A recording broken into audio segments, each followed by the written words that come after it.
rapport aux investissements verts. Merci beaucoup. La parole est à Alexandre Sabatou pour le groupe Rassemblement National et pour 1 minute. Merci Monsieur le Président.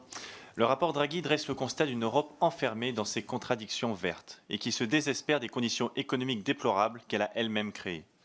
L'abandon du moteur thermique à l'horizon 2035, la course aux énergies décarbonées et enfin les normes et des processus de décision trop lourds entraînent notre industrie automobile dans une longue agonie. En parallèle, nous n'avons pas su donner les moyens de développer des alternatives crédibles à l'électricité ou à l'hydrogène.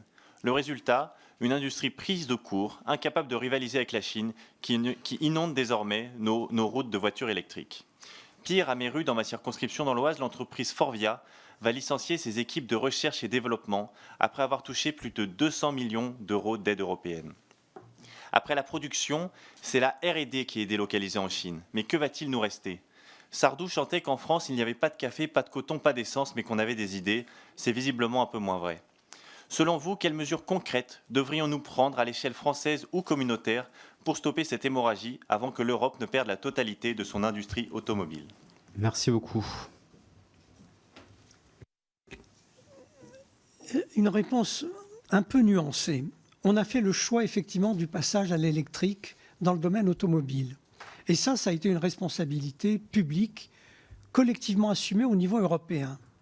Mais il ne s'en suivait pas pour autant que l'industrie automobile européenne devait se consacrer à faire de grosses SUV électriques et ne pas être capable de produire des petits véhicules électriques, comme ça a été fait en Chine notamment, qui auraient pu être plus abordables.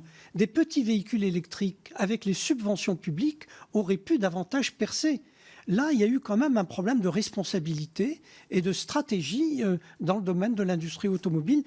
Toute la responsabilité n'incombe pas uniquement à l'État et aux institutions européennes. Merci. Juste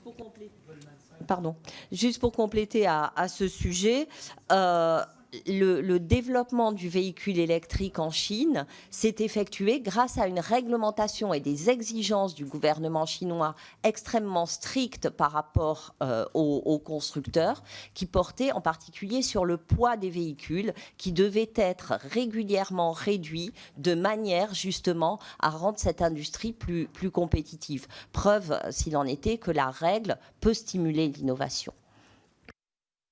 Merci beaucoup. La parole est à Liliane